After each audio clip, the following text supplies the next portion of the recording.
Buenos días, señoras y señores. Bienvenidos a este recinto que es el Congreso del Estado de Jalisco. El Congreso de Jalisco, en voz del grupo parlamentario de Hagamos y del presidente de la Comisión de Educación, les da la más cordial bienvenida y se complace en recibirlos en este segundo foro sobre evaluación en la educación superior. Bienvenidos.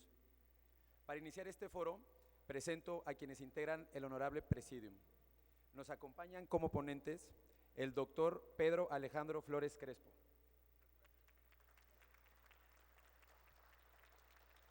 También nos acompaña el doctor Felipe Martínez Rizo. Esta vez lo hará vía remota. Bienvenido, doctor. También nos acompaña el doctor Eduardo Bakov Escudero. Asimismo, presento a la diputada Mara Nadiezda Robles Villaseñor, coordinadora del grupo parlamentario Hagamos.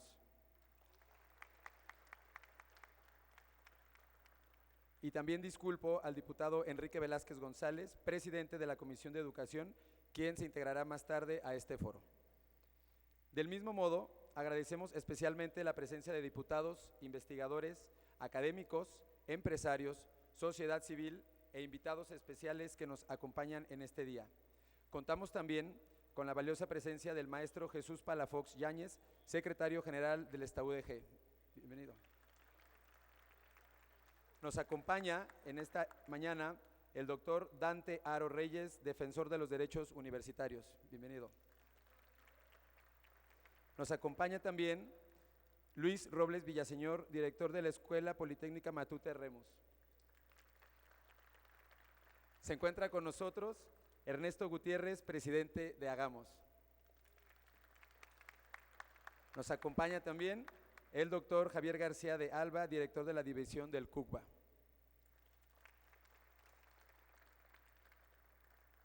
Sean todos ustedes bienvenidos y cedo la palabra a la diputada Mara Robles para que sea la moderadora y la encargada de darle el camino a este foro sobre evaluación en la educación superior. Muchas gracias querido Eric. Saludo la presencia de la diputada Hortensia Noroña, quien, como saben, tiene una importante trayectoria en materia educativa y es para nosotros un honor que nos acompañe. Muchas gracias, querida Hortensia. También de la doctora Elia Marum, que como todo mundo sabe, es una de nuestras mayores expertas en educación superior, del doctor Luis Aguilar, director de División de Sociales de Coaltos, de Violeta, nuestra queridísima Violeta Sandoval de la Defensoría de los Derechos Universitarios y bueno, allá veo al director, mucho gusto querido director, gracias por acompañarnos. Estamos Alberto Becerra, también nuevo secretario académico del flamante CU Guadalajara. Gracias a todas y a todos por estar aquí. Yo le decía a nuestros ponentes que siempre a estos foros vienen personas muy destacadas que tienen una incidencia directa en nuestro tema. También está Marco, director de la División de Jurídicas de CU-Tonalá y expresidente de la FEU. Muchas gracias a todas y a todos por estar aquí. Bueno, tenemos un tema, queridos Eduardo Bacos, Pedro Flores y queridísimo doctor Martínez Rizo, al cual le agradecemos enormemente el privilegio de acompañarnos en esta sesión. Tenemos que hablar de un tema del que casi no se habla, porque tenemos ya casi 20 años hablando de evaluación en educación básica, con las consecuencias por todos conocidas. La reforma educativa, la mal llamada reforma educativa, la evaluación de la educación, la desaparición de la evaluación de la educación superior, la creación de, más bien no creación, porque el doctor Martínez Rizo fue el fundador original del INE, pero digamos que el relanzamiento con autonomía constitucional del Instituto Nacional de Evaluación para la Educación y luego, para decirlo con toda claridad, su terrible defenestración, porque ese órgano realmente representaba, tanto por las personalidades que lo integraban como por sus propósitos, pues uno de los mejores momentos de la política educativa de nuestro país.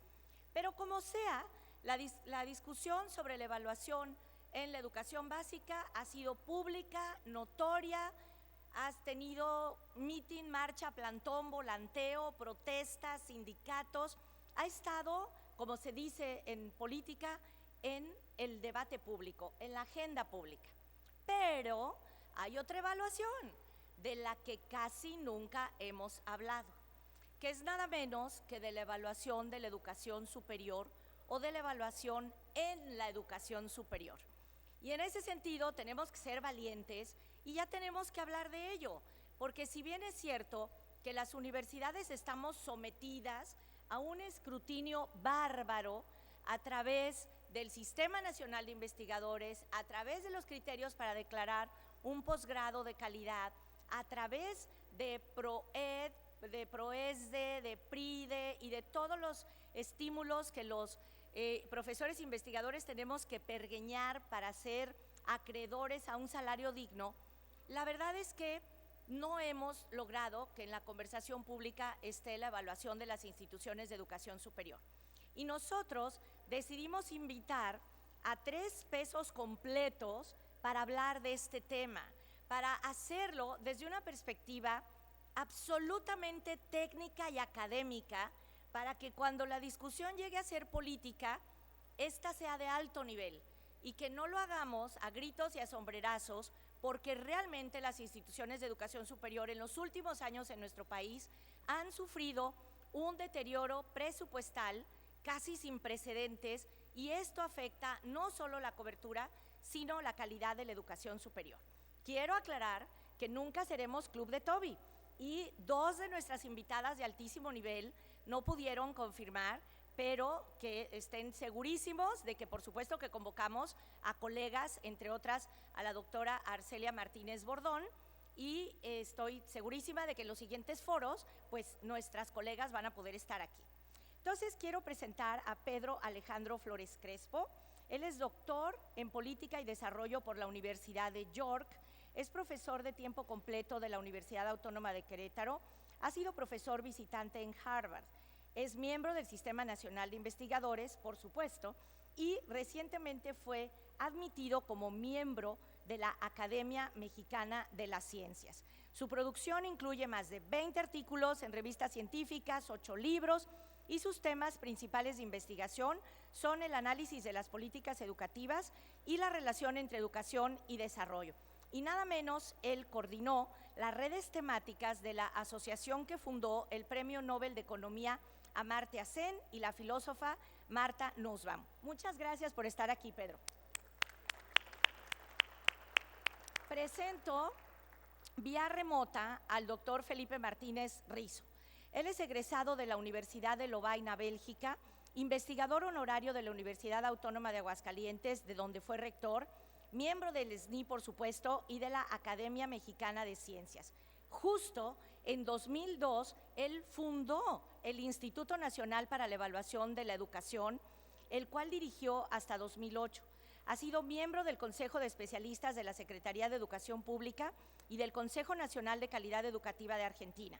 El doctor Martínez Rizo tiene más de 60 libros, 148 artículos, 75 capítulos en obras colectivas, 341 ponencias.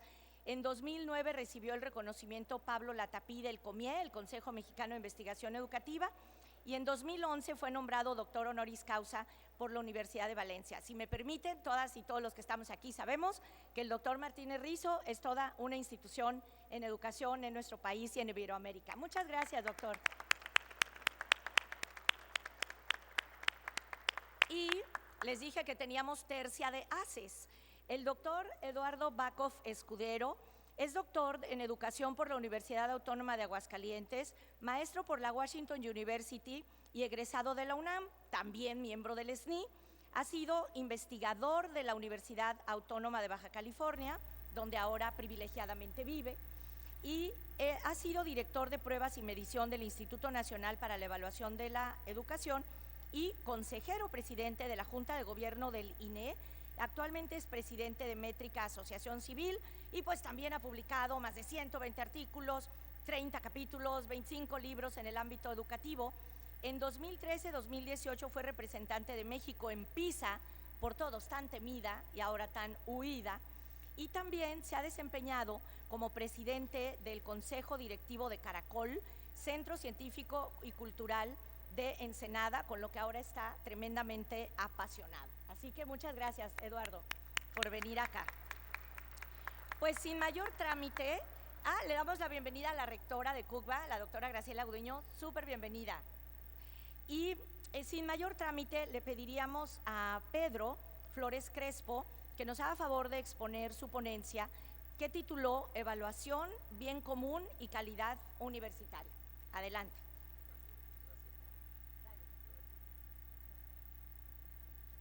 Buenos días a todas y a todos. En primer lugar, gracias a la legislatura por invitarme a este maravilloso lugar, especial con este foro, y a la diputada Mara Robles, quien siempre ha tenido una preocupación constante por el desarrollo educativo y desarrollo social. Gracias, Mara. Es un honor además compartir este espacio con el maestro Felipe Martínez Rizo y con Eduardo Barkov, dos artífices de la política de evaluación de este país, generosos colegas y amigos. Es un gusto estar aquí. Mi presentación constará de 3 partes. En la primera trataré de ubicar la discusión sobre la evaluación de la educación superior en el contexto actual. Después hablaré de una manera muy breve y limitada, haré un repaso crítico de la política de evaluación a nivel universitario, porque me parece que al enfrentar los retos que tenemos, pues es necesaria esta revisión de lo que hicimos bien y en dónde nos equivocamos. Es importante señalarlo. En tercer lugar, quisiera presentarles algunos resultados de un proyecto sobre medición del bien común en la universidad que hicimos un grupo de colegas y que a mi juicio puede considerarse como un complemento para evaluar lo que hacemos en las universidades. Voy con el contexto. Veo varios rasgos sobre los cuales podemos ahora discutir y desarrollar la política de evaluación educativa a nivel superior, pero me centraré en uno específico por razones de tiempo. A mí me parece que la evaluación educativa es ahora crecientemente impopular, aunque sea verdad que sea o que es social y educativamente necesaria. Es evidente que es necesario evaluar para conocer cómo es la realidad educativa y no cómo suponemos que es, porque entre saber y creer, pues hay un trecho, diría Luis Villoro. Si aceptamos esta diferencia, evaluar es más cercano a crear conocimiento para saber cómo intervenir en la realidad que simplemente creer que la educación pública en México es buena o mala, o por el simple hecho de sentirlo, o de asomarse por la ventana de una escuela o de una universidad. Al evaluar, construimos conocimiento que sirve para contrarrestar la evidencia de los ojos, diría Amartya Sen. Evaluar es socialmente pertinente porque a medida que los resultados se difunden y bajo la premisa que son válidos y confiables, se despliega la responsabilidad pública sobre la educación, que por cierto, en tiempos de la democracia, fue un discurso que el Instituto Nacional para la Evaluación trató de promover, incluso la Secretaría de Educación. Es decir, con datos confiables hay una posibilidad de que reflexionemos qué papel desempeña cada agente escolar. Y voy a aclarar una cosa, esto no es para culpar al magisterio o al estudiante pobre de sus resultados, sino para reconocer a las personas de una manera amplia, como sugieren Abhijit Banerjee y Esther Duflo en sus trabajos sobre el combate a la pobreza, que les valió, por cierto, el Premio Nobel de Economía en 2019 por su enfoque aplicado y efectivo. Si hay conciencia de lo que podemos realizar en las universidades y en las escuelas, podemos actuar individual y colectivamente para tratar de revertir los malos resultados o para potenciar nuestras innovaciones. Pero si la evaluación genera conocimiento y nos acerca a la realidad de una manera más sistemática, ¿por qué sostengo que la evaluación ahora es cada vez más impopular? Pues precisamente porque nos enseña o nos señala la responsabilidad que cada uno tenemos sobre los asuntos escolares, y esto, a medida que la democracia mengüe, pues no nos va a gustar. Para algunos regímenes, líderes y colegas, es mejor propagar la idea de que nosotros no somos responsables de nada, por tanto, nuestro esfuerzo individual o nuestra agencia humana es poco o nada retribuyente. Dado que todo viene de afuera y es incontrolable, como un hecho social, diría Durkheim, se requiere la figura del redentor que construye el cuento de que es el contexto, el neoliberalismo o algún otro ente abstracto, el responsable absoluto de lo que ocurre en el mundo. Y esta creencia penetra fuertemente en países como México, porque como diría George Bernard Shaw, un escritor irlandés, la gente le tiene miedo a la libertad porque implica responsabilidad. Y aquí es interesante cómo un escritor sabe capturar de una manera más nítida las contradicciones de la humanidad, de los seres humanos. Pero vuelvo al punto, al negar la capacidad de agencia o libertad individual que cada uno de nosotros poseemos, la mejor salida es la reivindicación que ahora se ha tornado falsa e irresponsable.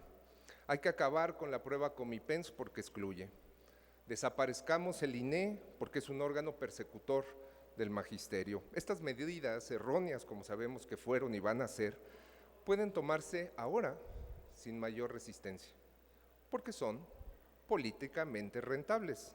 Y estamos en el tiempo, a mi ver, de los príncipes irresolutos, diría Machiavelli, es decir, de personajes calculadores y utilitaristas que estiman sus beneficios propios a costa ahora de perder datos e información valiosa de las estadísticas nacionales e internacionales. Lo que importa, lo que le importa a esta autoridad es mantener el poder, el control sobre los agentes escolares y actores educativos, no la creación de un sistema de información robusto que ilumine de mejor manera la realidad y los caminos distintos por donde hay que transitar hacia el cambio educativo. Con la democracia, el papel de la evaluación era generar información, indicadores, evidencia de alta calidad, dirían algunos especialistas, que a cualquier posmoderno se le pondría los pelos de punta si alguien hablara de evidencia de alta calidad. Y esto era necesario para comprender mejor dónde estaban los problemas y así intervenir el mundo de las escuelas y el sistema educativo. En cambio, con el régimen híbrido, como el que ahora estamos construyendo, incluso algunos autores asentados precisamente aquí en Guadalajara, politólogos hablan de una autocracia electoral, pues la evaluación educativa se torna cada vez más impopular porque, como dije anteriormente, resalta la responsabilidad individual y colectiva que todos tenemos y además desvela los resultados de malas políticas y programas. No por algo extinguieron al INE y ahora lo van a hacer próximos días con el Coneval. En estos tiempos políticos, desgraciadamente, más vale escudarse en los otros datos y en las realidades alternas que solo existen en la mente de algunos. Y este es uno de los rasgos más sobresalientes del contexto actual que observo y lo resalto porque este foro tiene la intención de discutir desde dónde podemos pensar el futuro de la evaluación de la educación superior. Hay otros incentivos que por tiempo me decían que tenían alrededor de 20, 30 minutos, que los voy a dejar para otro momento. Hay otros factores que observo en el contexto actual, la restricción financiera, el cambio de reglas en CONACYT, etcétera, etcétera. Los voy a dejar para otro momento y paso ahora a comentar qué pasó con la evaluación de la educación superior en los últimos 30 años. Bueno, varios colegas investigadores han identificado aciertos y fallas del sistema de evaluación, certificación y acreditación de la educación superior. Entre los aciertos que podemos mencionar está en primerísimo lugar la construcción de un andamiaje institucional para coordinar la política de evaluación universitaria. En 1991 surgen los comités interinstitucionales para la educación superior, que como ustedes saben, evalúan programas académicos de licenciatura. En 1994 nace el Ceneval, que está cumpliendo 30 años, para evaluar a los estudiantes, el aprendizaje de los estudiantes a través de exámenes estandarizados, y en el 2000 surge el Consejo para la Acreditación de la Educación Superior, la COPAES, y con ello, al nacer estas instituciones, al tener este andamiaje institucional, pues las metodologías, las técnicas, se fueron mejorando para crear un campo de conocimiento y de especialización en México que fue y que es referente en otros países.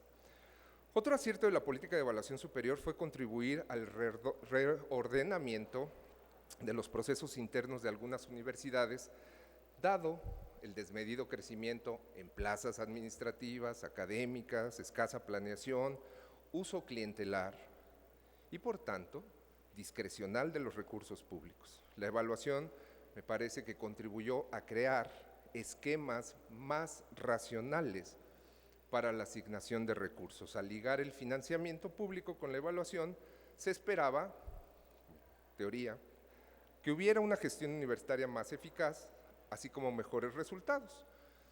Pero como ocurre normalmente con lo que hacemos los seres humanos, pues pronto nos enfrentamos a las contradicciones de lo concreto.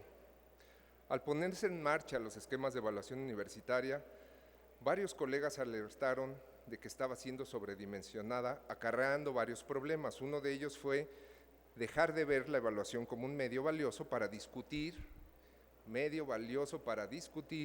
y deliberar los cambios institucionales y concentrarse solamente en pasar el examen, la acreditación o la certificación, pues llevaba el riesgo de andar simulando cosas.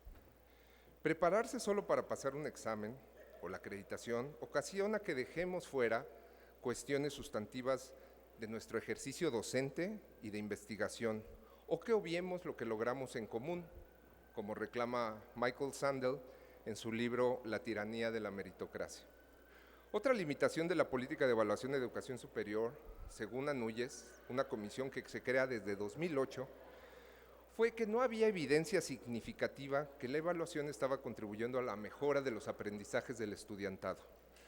Y es muy curioso, para una institución como la universidad, abocada a generar conocimiento, que después de 30 años no supiéramos cómo estábamos formando académica e intelectualmente a las personas. Este vacío de información se ha ido llenando con datos poco confiables, derivado de lo que ustedes conocen como los rankings, que son creados por empresas o incluso por medios periodísticos, y aún peor, este vacío se llena por el prestigio heredado de las instituciones de educación superior o el prestigio de boca en boca, que son puras cosas subjetivas. ¿Por qué no hemos podido construir una evaluación que nos muestre de manera confiable cómo se desempeñan las diferentes y diversas universidades de México en términos de aprendizaje? ¿Es un problema técnico o es un problema político?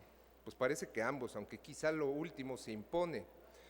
Y cuento una historia rapidísima al respecto. Hace poco, el informe de la OSD titulado Enseña la educación superior a pensar críticamente a los estudiantes, Barbara Eichinger, exdirectora de educación de ese organismo, narra que desde 2006 se pensó en hacer una evaluación que midiera los resultados del aprendizaje universitario, y así surgió el proyecto AELO, que se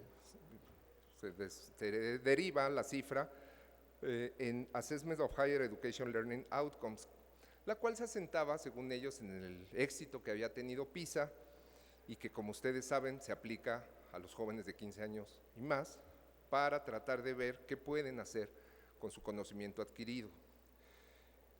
Dice Eichinger que el proyecto de AELO dividió opiniones. Algunos se retiraron y algunos quisieron seguir en este proyecto de medición de aprendizajes y, por lo tanto, aplicaron un instrumento llamado evaluación colegiada del aprendizaje, que fue diseñada para medir habilidades genéricas, tales como pensamiento crítico, resolución de problemas y comunicación escrita. El reporte de la OSD es muy interesante porque presenta datos para varios países: Estados Unidos, Italia, Inglaterra, Chile, Finlandia y México, con el caso de la Universidad de Guadalajara. Una de las cosas más destacadas del reporte es que se constata que hay variaciones de los resultados de aprendizaje de acuerdo con la estrategia pedagógica utilizada. Contrario a lo que se cree y a las demandas que muchas veces los profesores enfrentamos de los estudiantes de tener clases prácticas, pareciera, según estas pruebas, que el pensamiento crítico florece en ambientes instruccionales que demandan involucrarse de una manera constante, sistemática y muy profunda en seminarios, talleres y clases sistemáticas. Además, bueno, pues el reporte señala algo que ya sabíamos, intuíamos, pero que no teníamos evidencia para mostrarlo, es que los títulos universitarios no necesariamente reflejan las habilidades cognitivas que poseemos, y esto me parece que sirve para ir combatiendo la idea de credencialización, para concentrarnos en algo sustantivo, la ampliación de las capacidades y de las habilidades de todas y de todos los jóvenes. Todas estas críticas sirven para pensar cómo diseñar y poner en marcha nuevos esquemas de evaluación de la calidad universitaria. Y con este propósito, a continuación les voy a presentar una propuesta conceptual y de resultados de un proyecto para medir el bien común en la universidad que centra su atención en dimensiones más allá de los insumos o de la matriz insumo-producto, el prestigio heredado, los rankings, el bien común, una medida complementaria de la calidad. Hasta aquí podemos ver algunos rasgos en la revisión que he hecho y que otros colegas han hecho de la política de evaluación de educación superior. Y hay 6 elementos, 6 aspectos que quisiera remarcar para empezar la propuesta. Primero, pareciera que el concepto de calidad que se utiliza en educación superior es elusivo, lo cual nos lleva a preguntar, ¿quién fija la calidad de la educación superior en México?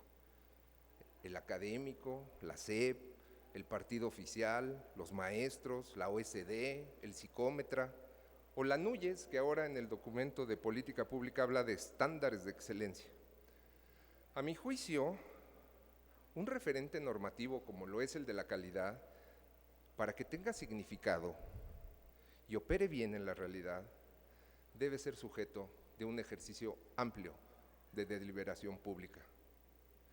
Y por eso es muy buena la idea de Mara de decir, discutamos académicamente estos temas para que cuando llegue el momento de tomar una decisión, pues tengamos elementos para hacerlo.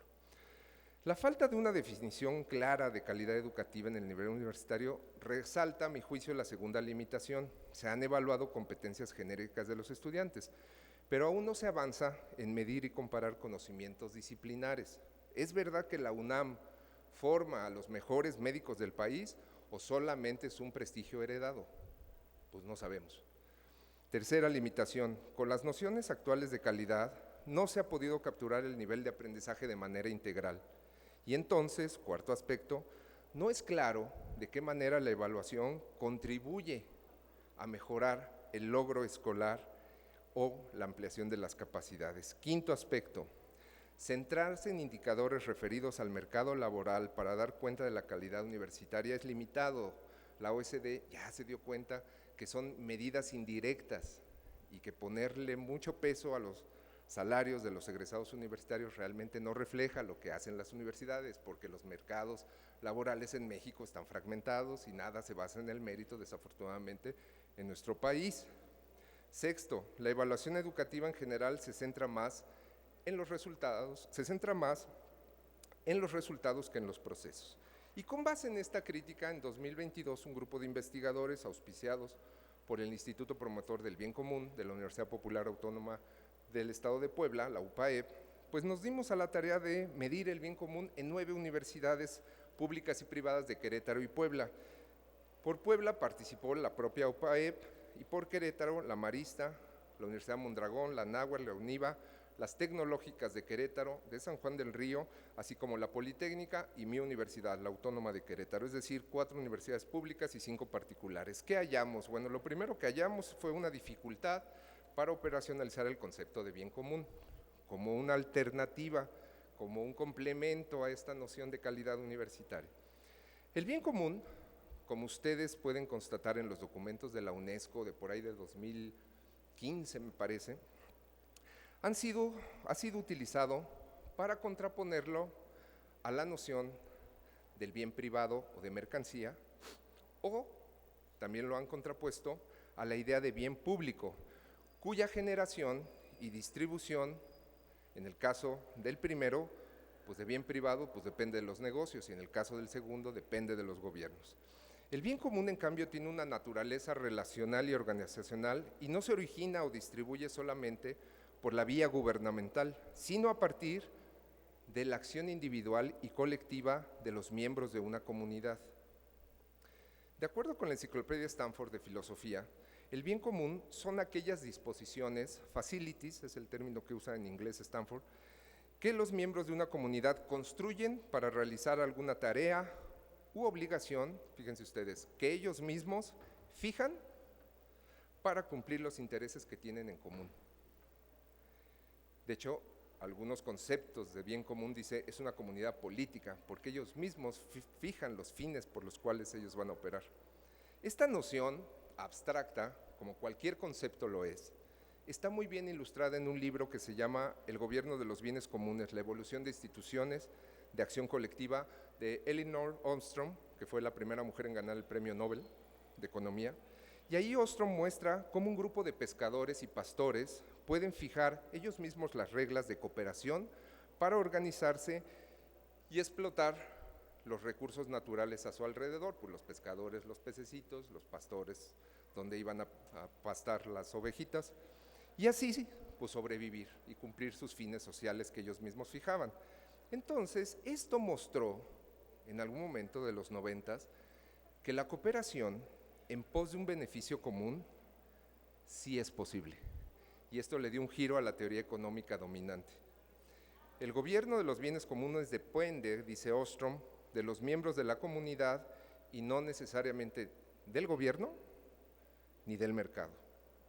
Además, implica aspectos que el utilitarismo, los fundamentos de la teoría económica dominante, pues son rechazados bajo la idea del bien común. Ahora se habla, cuando hablamos de bien común, de aspectos como la confianza, la reciprocidad y la reputación de los actores. Entonces, cuando hablamos de bien común, nos referimos a un esquema relacional entre personas que se reúnen bajo ciertos valores más allá del beneficio propio y en torno a un objetivo para cooperar, como dice Matías Nebel, de manera productiva.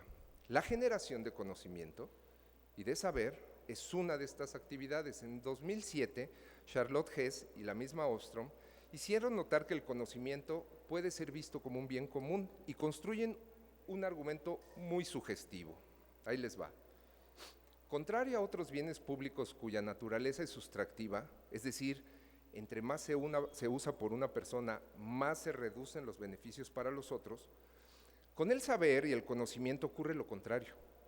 Mientras más personas comparten ese recurso, el conocimiento, ese conocimiento visto como bien común crece, y no solamente eso, sino que se mejora al discutir, al confrontarnos intelectual y libremente. Hacemos avanzar el conocimiento entre más personas lo consumimos, y esta es una característica primordial que me parece que hay que tomar en cuenta cuando hablamos de educación o de conocimiento como bien común. Y si esto es así, pues remarca una función central de las universidades. No obstante, ustedes dirán, pues sí, pero ¿y ahora cómo lo observamos en la universidad? ¿Cómo lo medimos a escala nacional? Bueno, y aquí va la propuesta, miren. Si el bien común se genera por las relaciones de los miembros de una comunidad, pues centrémonos en dos planos internos de la universidad: la relación educativa y la relación de investigación que establecen docentes, trabajadores y estudiantes. A partir de ahí, lo que hicimos en este proyecto fue mandar cuestionarios a muestras representativas en 5 dimensiones: agencia, estabilidad, gobernanza, equidad de los recursos, que es más, en un sentido más literal al término de fairness en inglés, lo de equidad o justicia, calidad educativa, con las cuales construimos nuestras relaciones dentro de la universidad. Supusimos que la combinación de estas 5 dimensiones podría indicar la calidad de las relaciones educativa y de investigación, que a su vez refiere a la calidad de los procesos con que operan las universidades.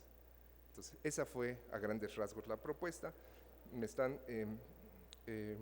queda poco tiempo para seguirles explicando, pero quisiera mencionar al menos 3 aspectos, 3 hallazgos del proyecto. Primero, al hacer los cálculos y las pruebas respectivas, estadísticas, pudimos identificar que por ejemplo, la Universidad Autónoma de Querétaro, aunque tenga insumos de investigación muy destacados y los resultados sean más prominentes, más productividad, más artículos en revistas indizadas, más SNIs, etcétera, etcétera, la medida de bien común global, comparado con las otras instituciones, es menor en mi universidad. Es decir, hay algo entre nuestras relaciones cotidianas que pareciera que no están reflejando que tenemos un nivel de bien común tan alto como las otras instituciones. Segundo hallazgo, pues, al centrarnos no solamente en los resultados, pudimos detectar cosas particulares de los procesos de enseñanza-aprendizaje, que como ustedes saben, sobre este dimensión hay pocos indicadores. Y uno de ellos es que al estudiar por largos periodos, la libertad de los jóvenes para compatibilizarlo con otras actividades se restringe. 60% de los jóvenes que contestaron respondieron que el ritmo de la carrera no les permite tener un equilibrio entre estudios y vida personal, ¿no?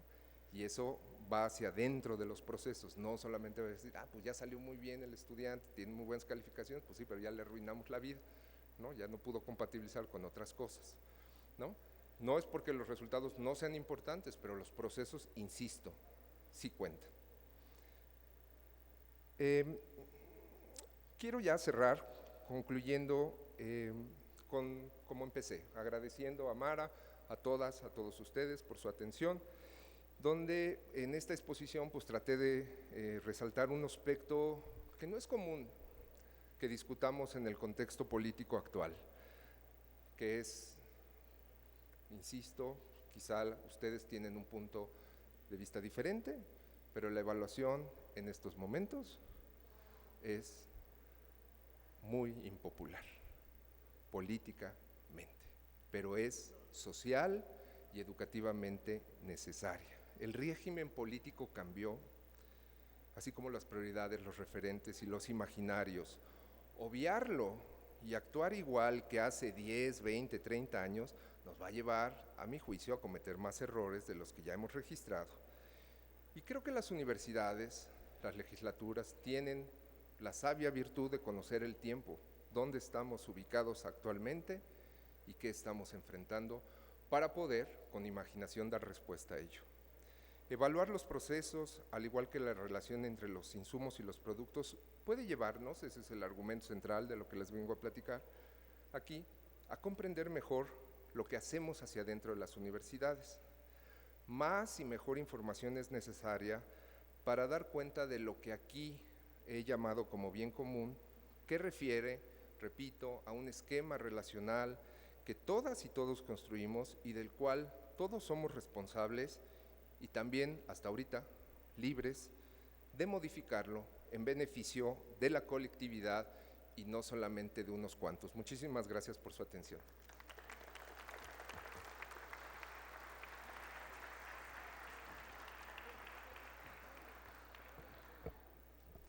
Antes de continuar, me gustaría agradecer la presencia a este foro del maestro Jesús Ramírez, director de la Prepa 16. Bienvenido. También se encuentra con nosotros la doctora María Esther Avelar, coordinadora general académica de la Universidad de Guadalajara. Bienvenida. Se encuentra con nosotros el día de hoy el doctor Francisco Aceves, presidente de la Asociación de Ingenieros Biomédicos. Bienvenido. También nos acompaña la doctora Ana Esther Mercado, subdirectora general de Enseñanza e Investigación del OPD Hospital Civil de Guadalajara. Bienvenida. A su vez, el doctor Enrique Cabrales Vázquez, coordinador de enseñanza de la OPD Hospital Civil de Guadalajara. Bienvenido. Se encuentra con nosotros Maelvi Lisset Muñoz, del ITESO, el día de hoy también con nosotros. Bienvenida. También nos acompaña en esta mañana el doctor Alfonso Hernández Barrón. Muchas gracias por estar aquí. Por último, también me gustaría mencionar la presencia de la exdiputada Abril Alcalá Padilla, que está el día de hoy con nosotros. Bienvenida. Sin más preámbulo, cedo el uso de la voz a nuestro siguiente ponente, el doctor Felipe Martínez Rizo. Todo suyo, doctor.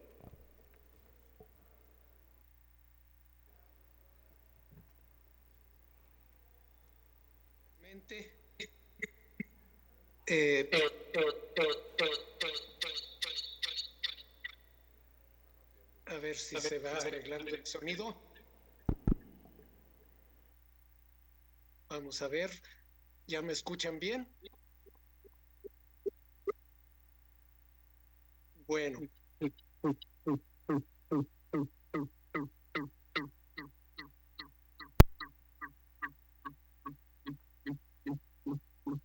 Yo escucho acá un sonido raro. No sé si me escuchen bien, si me pudieran confirmar.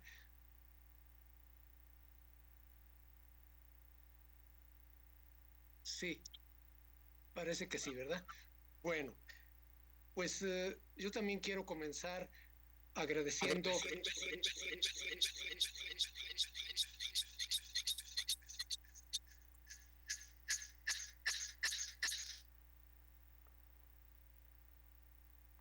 Quiero agradecer en especial a la diputada Mara Robles la invitación para estar en este foro en compañía de colegas tan apreciados y buenos amigos como son Pedro Flores y Eduardo Bacov. Atendiendo las indicaciones que recibí cuando me invitaron, yo voy a enfocar mi presentación a la evaluación del aprendizaje en aula, o sea, un enfoque micro, diferente, complementario del enfoque macro que consiste en la evaluación de instituciones o de sistemas de educación superior. La diputada Robles, cuando comenzamos este foro, señaló que la evaluación en educación básica pues es algo que se ha discutido mucho desde hace ya algún tiempo, y no así la educación superior, aunque de hecho la evaluación de la educación superior en el sentido de evaluación de sistemas y de instituciones es anterior. Empezó de hecho desde los años 90, cuando se crearon los comités de pares, el Ceneval, las agencias acreditadoras que se agruparon en el COPAES, los mecanismos de evaluación de la NUYES, de la FIMPES, y también, desde luego, las evaluaciones de posgrados del CONACYT. Y aunque esos sistemas de evaluación yo creo que ya necesitan cambios muy importantes, porque ya pues tienen más de 30 años y yo creo que tienen mucho que mejorar. Yo creo que también hicieron aportaciones importantes en su momento. Yo creo que contribuyeron a una mejora muy importante de muchas universidades públicas en una forma que las personas muy jóvenes no tienen idea. Los menos jóvenes recordamos la situación de las universidades públicas en la década de los 70, que era francamente muy mala, empezando por la UNAM. Cuando Soberón tomó posesión como rector, tuvo que hacerlo en el estacionamiento de la Facultad de Medicina porque estaba tomada la institución. Las universidades llamadas democráticas, críticas y populares, incluyendo a Puebla, Guerrero, Sinaloa, Zacatecas, Oaxaca, eran un caos. Otras instituciones como la UDG eran muy grandes y muy malas. Y yo creo que en este momento la UNAM, la UDG, Puebla, etcétera, son instituciones muy grandes y muy respetables, aunque obviamente tengan muchas cosas que mejorar, pero son muchísimo mejores a como lo eran en los 70s. Y eso en buena medida se debió a los esfuerzos de evaluación que se emprendieron en los 90s. Bueno, yo no voy a hablar de eso, voy a hablar, como ya dije, del aprendizaje, de la evaluación del aprendizaje en el aula, en educación superior. Y voy a hacerlo entonces repasando los conceptos fundamentales que incluye este título. Y empiezo, como ya tenemos en pantalla, con el concepto de aprendizaje.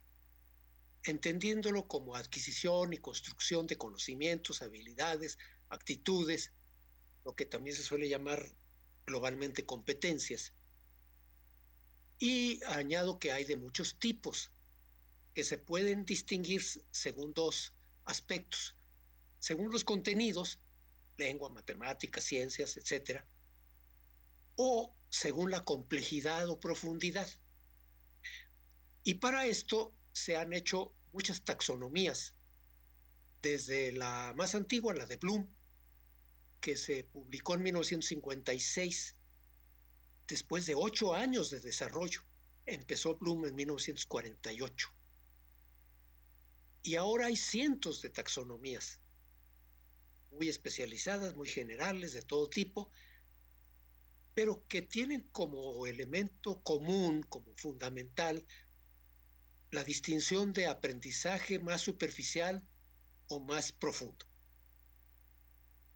En lo que sigue voy a utilizar un ejemplo de una taxonomía de 5 niveles, en la que el nivel más simple es de solo memorización o mecanización. El segundo nivel ya incluye la comprensión de ideas sueltas, de ideas particulares. El tercer nivel de razonamiento, que ya implica conectar ideas, argumentar, analizar, sintetizar, inferir. El cuarto nivel, que incluye ejecución, llevar a la práctica, aplicar, hacer cosas.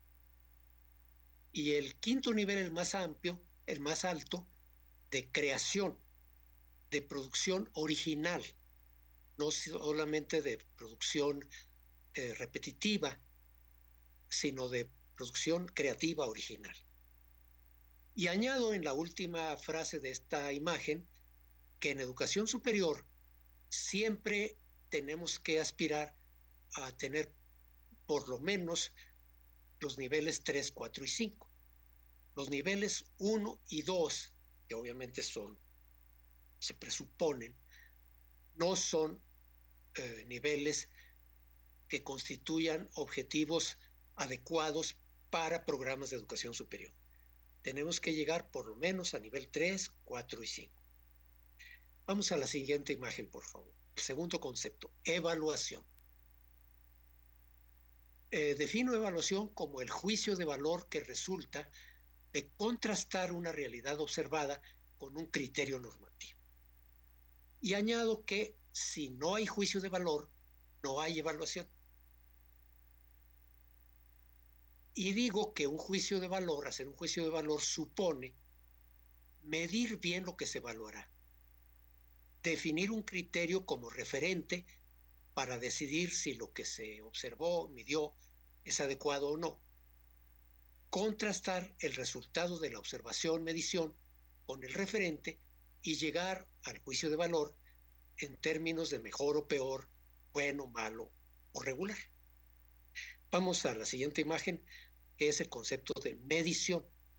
Si he dicho que evaluar implica medir, pues hay que entender qué es medir. Hay una vieja definición que dice que medir es cuantificar, es poner números a ciertas realidades. Y luego se añadió poner números según ciertas reglas. Y también desde desde mediados del siglo pasado, se definieron 3 o 4 niveles de medición. Los que han visto algo de esto recordarán el nivel nominal, el nivel ordinal y el nivel de intervalo o de razón, que englobo en el concepto de nivel cardinal. Entonces, ¿qué es medir? Depende de qué nivel estemos hablando. Medir nominalmente, la medición nominal, quiere decir asignar un nombre o un número que no tiene significado cuantitativo, o sea, clasificar. Medir ordinalmente, la medición ordinal, implica formar de mayor a menor o al revés y dar un número ordinal primero, segundo, tercero, a sujetos que se comparan entre sí sin saber la distancia que separa a uno de otro. O sea, la medición ordinal es ordenar o, si se quiere, medir cualitativamente. La medición cardinal de intervalo o de razón, por último, es comparar a los sujetos con una unidad estándar, metro, kilo, segundo, y dar un número cardinal, 1, 2, 3, en términos de unidades estándar, 1 metro, 2 kilos, 3 segundos. Y esto permite ordenar, pero además saber qué distancia separa a un sujeto de otro. Y esto es lo que consideramos medir estrictamente o medir cuantitativamente. En la siguiente imagen vamos a ver los ejemplos, subrayando qué relación tienen los niveles de medición con la posibilidad de llegar a un juicio de valor. La medición nominal no permite ni siquiera un juicio relativo, porque los números que se ponen nominalmente, 1, 2, 3, no implican que algo es mejor o peor que otro. Si en una encuesta pregunto yo sobre el sexo de los sujetos y le pongo 1 a los hombres y 2 a las mujeres, o 1 a los hombres y 0 a las mujeres, o viceversa, o pregunto el estado de nacimiento y le pongo 1 a Aguascalientes, 2 a Baja California, 3 a Baja Sur, 4 a Campeche y 32 a Zacatecas, esos números no tienen sentido numérico. No son realmente números en el sentido cuantitativo. Son simplemente categorías que no permiten decir que algo es mejor que otra cosa. No es mejor ser hombre que ser mujer. No es mejor ser de Aguascalientes que ser de otras partes, aunque algunos pensamos que sí. Entonces, no se puede hacer ningún juicio de valor con base en números nominales, en mediciones nominales que son simplemente clasificaciones en categorías. La medición ordinal permite juicios relativos, o sea, un juicio que depende de con quién se compare. Quedar en último lugar en la final de los 100 metros planos en los Juegos Olímpicos es buenísimo, aunque sea menos bueno que los otros que llegaron antes. En cambio, ganar los 100 metros planos en una carrera escolar en mi prepa, pues es mejor que quedar en último lugar, pero no tiene nada de notable. Entonces son juicios relativos que depende con quién me compare. La medición cardinal permite juicios absolutos. Correr los 100 metros planos en 9 segundos, 9 décimas es buenísimo, aún llegando detrás del que hizo 9 segundos, 8 décimas. Y correr 100 metros en 14 segundos es malísimo, aunque haya llegado en primer lugar en una carrera en la escuela. Entonces, la medición nominal no permite siquiera juicios, la medición ordinal permite juicio relativo y la medición cardinal permite juicios absolutos. Vamos a la siguiente, que dice justamente esto. En la siguiente ya vemos los métodos de evaluación. Y entonces pregunto, ¿es posible evaluar el aprendizaje habiéndolo medido? ¿Es posible medir y evaluar el aprendizaje? Y yo respondo sí, ordinalmente. Cardinalmente es muy difícil. Y para eso hay varios métodos, y pongo aquí 4 métodos. Método de selección de respuesta, preguntas de opción múltiple, de falso verdadero, de relacionar columnas. En segundo lugar, preguntas de respuesta abierta, que se desarrollan con cierta amplitud. En tercer lugar, métodos de ejecución o desempeño, que consisten en actividades reales, ejecución o desempeño. en el sentido que se dice que un músico ejecuta una pieza o que un actor desempeña un papel. O sea, son métodos en los que los sujetos deben de ejecutar o desempeñar actividades reales. Y por último, métodos de interacción verbal, respondiendo a preguntas, reaccionando ante argumentos. Todos los métodos tienen pros y contras. Unos requieren mucho tiempo para prepararlos, pero son fáciles de corregir, como los de preguntas de opción múltiple. Otros al revés, son fáciles de elaborar, pero requieren mucho tiempo para corregir, como los de respuesta abierta. Vamos a la siguiente imagen, por favor.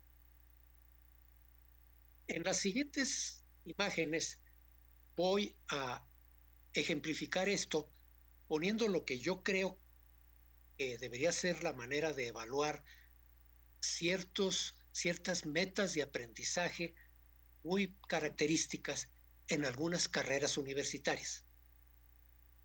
Desde ahora añado, aunque voy a regresar sobre esto al final, que en todas las carreras universitarias, obviamente, también hay necesidad de aprender cosas teóricas, de aprender elementos básicos que luego se van a poner en práctica en cosas más aplicadas.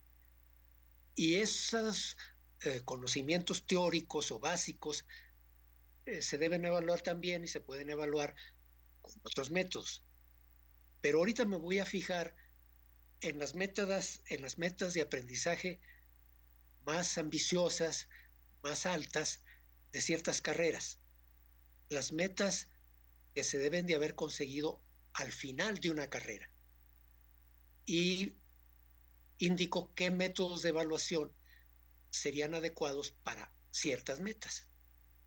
Empiezo con el caso de metas de ejecución que suponen ser evaluadas con métodos de ejecución. Y digo que carreras como medicina, odontología, enfermería, veterinaria, psicología clínica, buscan formar egresados que dominen ciertas disciplinas básicas. En medicina se habla de morfo, fisio, farma, morfología o anatomía, fisiología y farmacología, pero además que puedan hacer prácticas clínicas complejas. Todos esos médicos, odontólogos, enfermeros, veterinarios, psicólogos clínicos, tienen que ser capaces de diagnosticar, de interrogar a un paciente, de auscultarlo, de pedir e interpretar ciertos análisis de laboratorio para llegar a un diagnóstico y prescribir un tratamiento. Entonces, lo que se espera de un médico o de un médico veterinario o de un odontólogo, etcétera, no es simplemente que sepa cosas teóricas de anatomía o de fisiología, sino que domine prácticas clínicas para poder atender pacientes reales, enfermos que le lleguen, una mujer, niño, un anciano, un adulto, hasta diagnosticarlos acertadamente y prescribir un tratamiento adecuado. O eventualmente canalizarlo a un especialista si considera el médico de base que se trata de una enfermedad ya más compleja para la que es mejor que sea un especialista. Esto también ocurre con carreras de artes plásticas como la música, el teatro, etcétera. De un egresado de una carrera de música, de violín o de piano o de dirección de orquesta, no se espera simplemente que sepa teoría musical, armonía, sino que sepa integrar todo y poner en la práctica, ejecutando piezas de cierta complejidad con un nivel adecuado, o en el caso de artes dramáticas, actuando ciertos papeles, etcétera. Y en todos estos casos son fundamentales evaluaciones de ejecución o desempeño en las que los evaluantes demuestren su competencia en la práctica. Y de hecho, en la evaluación final de un alumno de medicina que quiere graduarse, no es o no debería ser una tesis. No, no, no, nada de tesis. Tiene que ser, a ver, aquí tiene usted unos enfermos reales, un niño, una señora embarazada, un adulto, un anciano. ¿Tienen algo? A ver, interróguelo, auscúltelo, pida análisis, interprételos, haga un diagnóstico y prescriba un tratamiento. Y vamos a ver cómo lo hace. Siempre he considerado, y así lo conseguimos en mi universidad hace muchos años, suprimir el requisito de hacer una tesis como el requisito único y obligatorio para cualquier carrera. Solo lo dejamos para algunas carreras, como veremos después. Pero carreras como estas no tienen que terminar haciendo una tesis, sino demostrando su competencia en la práctica clínica. Vamos a la siguiente. Vamos a ver otro caso. Metas de creación profesional y métodos de evaluación auténtica. Las ingenierías, todas las ingenierías, sea ingeniería civil, ingeniería mecánica, eléctrica, química, y carreras como administración, contaduría, arquitectura, forman personas que sean capaces de productos originales complejos de nivel profesional, como diseñar y conducir procesos de producción, planear y construir edificios, puentes, presas, gestionar empresas, manejar finanzas. Y entonces es fundamental utilizar métodos de evaluación de tipo respuesta abierta, pero que consistan en demostrar la competencia para hacer productos profesionales de complejidad real, lo que se llama una evaluación auténtica, según la carrera. Hacer un proyecto de un edificio o de un proyecto para un puente o proyecto para una empresa, etcétera. Obviamente también aquí se requieren ciertos conocimientos teóricos, igual que en medicina o en cualquier carrera de las anteriores, que se tienen que evaluar también. Vamos al siguiente caso. En el caso de metas de creación de investigación y tesis. Y entonces aquí señalo que las carreras de ciencias básicas, física, química, biología y todas sus variantes, preparan egresados competentes para hacer estudios complejos, investigaciones, desde la síntesis de investigaciones anteriores hasta la realización de investigaciones originales, aplicando los métodos y las técnicas propias de cada campo. Esto se aplica también con las adaptaciones del caso a carreras de ciencias y humanidades. Y en estos casos la evaluación sí deberá consistir en un trabajo original, en la forma de un informe escrito, una tesis, en la que se demuestre que se ha hecho un trabajo original que cumpla con los estándares del campo. Y también estas carreras necesitan dominar ciertos conocimientos teóricos que también. Vamos a la siguiente imagen, por favor. En donde hablo del cuarto método, las evaluaciones de interacción verbal. Cuando se interroga a los sujetos para que respondan argumentando su respuesta, dando razón de lo que dicen, o reaccionando ante un argumento que se les presenta. Y digo que en todas las carreras que ya mencioné, cualquier carrera universitaria, además de las competencias particulares que se esperan que tenga al final de la carrera cada uno de estos profesionistas, siempre se deberán evaluar los conocimientos teóricos que esos profesionistas tienen que manejar para que su trabajo no sea simplemente aplicar mecánicamente recetas, lo que es propio de un técnico, sino que sea ya hacer respuestas originales, propias. Se pueden usar evaluaciones de respuesta abierta o incluso de selección de respuesta. Hace rato, recordaba, por ejemplo, cuando Pedro decía que cómo sabemos si realmente los egresados de medicina de la UNAM son los mejores, que nomás el prestigio. En el caso de medicina, es el único caso de las carreras universitarias que desde hace mucho tiempo cuentan con unas herramientas que sí permiten comparar carreras de distintas instituciones, que son los exámenes de ingreso a las residencias médicas para el posgrado. Desde hace mucho tiempo, para entrar a una residencia de posgrado, se tiene que hacer el examen nacional de ingreso a las residencias, que es un examen único, de respuestas estructuradas, pero muy complejo, bastante bueno. Y la proporción de los egresados de una carrera de medicina que son aceptados en los posgrados me dice qué tan buena es esa licenciatura.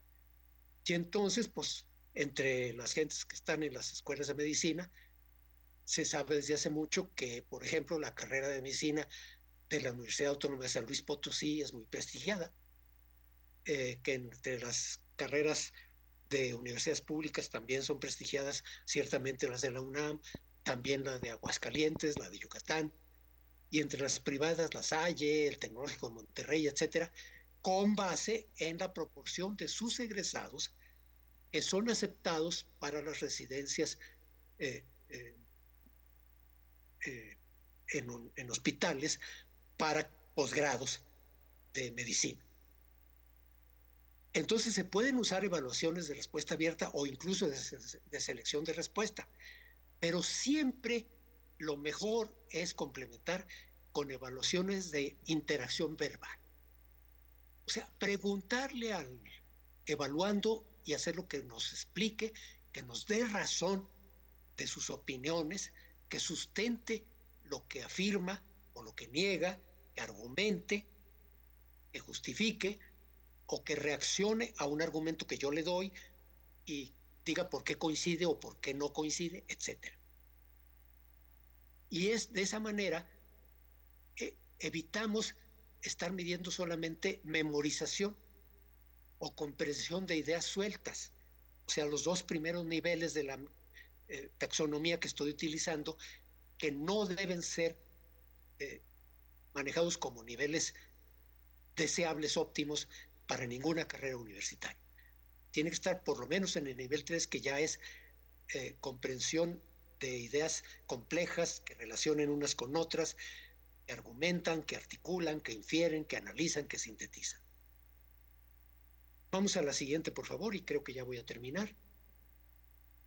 Evaluación y calificación. Estos métodos que acabamos de ver, de respuesta predeterminada, de respuesta abierta, de ejecución o de interacción verbal, llevan o pueden llevar a una calificación. Se puede evaluar para aprobar o reprobar a un sujeto si cumple o no con lo estipulado, la evaluación que se llama sumativa, o bien se puede evaluar para informar sobre qué se ha logrado y lo que falta, la evaluación formativa. Quienes han seguido un poco mi trabajo saben que yo defiendo a capa y espada que en educación básica la evaluación tiene que ser eminentemente formativa, que no se debe reprobar a nadie en primaria ni en secundaria. Pero en educación superior sí. En educación superior también la evaluación sumativa es fundamental. En educación básica no, porque necesitamos que todos los chicos terminen la educación básica, que por lo menos terminen secundaria cuando van a llegar a los 15 años, aunque no sepan todo lo que quisiéramos que supieran, porque si los reprobamos antes, desertan, y ya sabemos a dónde se van, a la calle, y ya sabemos qué aprenden, lo que no queremos que aprendan, al narcomenudeo o a matar.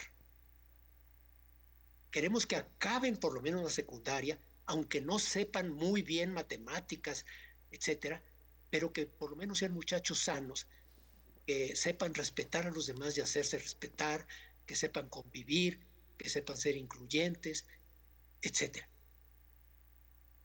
Pero en cambio en educación superior no. Si un muchacho no sabe anatomía y me dice, es que yo soy de una familia muy pobre, yo le tengo que decir, bueno, eso es algo importante y tenemos que apoyarte, pero si no sabes anatomía, no pasas y no te vamos a graduar de medicina. Porque a diferencia de lo que pasa en educación básica, no necesitamos que todos los mexicanos por lo menos terminen secundaria.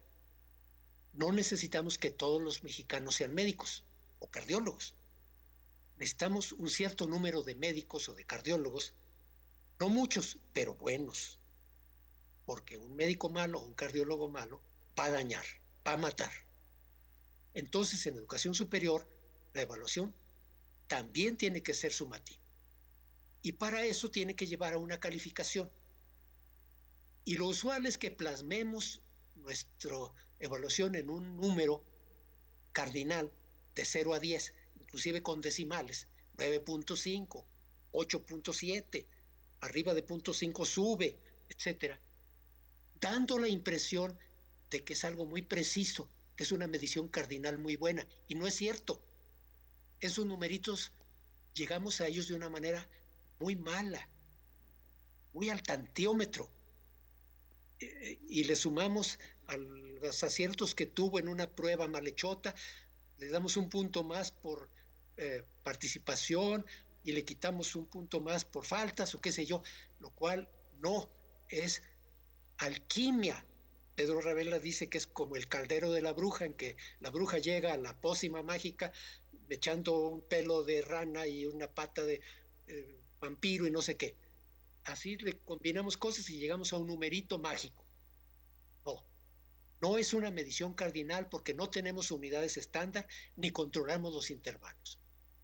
Es una medición ordinal porque nomás comparamos a los muchachos entre sí. Y sí decimos, pues el que tiene 10 está mejorcillo que el que tiene 9 y el que tiene 9 está mejor que el que tiene 8. Pero ¿qué distancia hay entre el 10 y el 9? ¿Quién sabe? ¿Es igual o mayor que la distancia entre el 9 y el 8? Ni idea. Entonces, para llegar a una calificación ordinal más consistente, hay que usar rúbricas. No me extiendo aquí, ya voy a terminar, porque esto llevaría mucho más tiempo, pero las rúbricas son las herramientas más adecuadas para llegar a una calificación ordinal consistente a partir de evaluaciones de nivel ordinario. Para reducir la subjetividad de la calificación, lo ideal es que haya varios calificadores. Como lo sabemos desde hace mucho, cuando ponemos que en las evaluaciones más importantes, por ejemplo, las que van a dar acceso a un grado, pues ponemos un jurado y no dejamos que sea un solo maestro el que califique. Y por último, la última frase, las evaluaciones de interacción verbal eliminan el riesgo de copia. Obviamente, ahorita con la inteligencia artificial de lo que va a hablar Eduardo al rato, y tengo mucha curiosidad de oírlo porque yo de eso casi no sé nada, es algo, yo creo que potencialmente tiene muchas cosas valiosas y también muchos riesgos, entre ellos, pues que es más difícil detectar si una persona hizo realmente el texto que entregó. Y obviamente detectar el plagio pues se vuelve complicado. Pero si el plagio es malo, y obviamente yo estoy convencido de que es malísimo, y me parece inaceptable que una ministra de la Corte siga diciendo que no plagió cuando es evidente que lo hizo, tanto en su tesis de licenciatura como en la de doctorado, de una manera absurda. Pero es peor comprar la tesis. Y en internet no batalla uno nada para encontrar quién le hace uno la tesis por X dinero. Y entonces puede salir una tesis bastante decente, pero que no la hizo el que la entrega, la compró, lo cual es todavía peor que plagiar. ¿Y cómo le hacemos para detectar eso? Pues con una interrogación oral amplia para ver si el sujeto que presenta el documento realmente lo maneja, lo domina, porque lo hizo, o porque aunque no lo haya hecho, sí domina eso, lo sabe. Obviamente, si no hago esa interacción verbal, viendo el puro documento, es muy difícil que llegue yo a detectar eso correctamente. Esto es lo que creo que ya tenía que decir yo sobre evaluación de aprendizajes en las aulas de educación superior. Muchas gracias.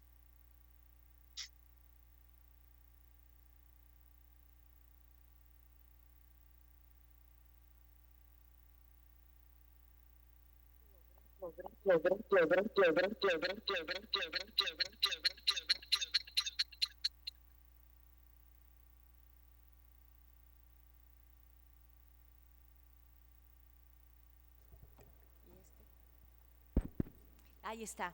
Muchísimas gracias, doctor Martínez Rizo, y yo quiero caer en la provocación que nos lanzó, porque justamente cuando usted dijo que se decía que los médicos de la UNAM eran los mejores, fue justo cuando el doctor Cabrales se levantó a tomar una llamada seguramente de alguien a quien va a tener que operar.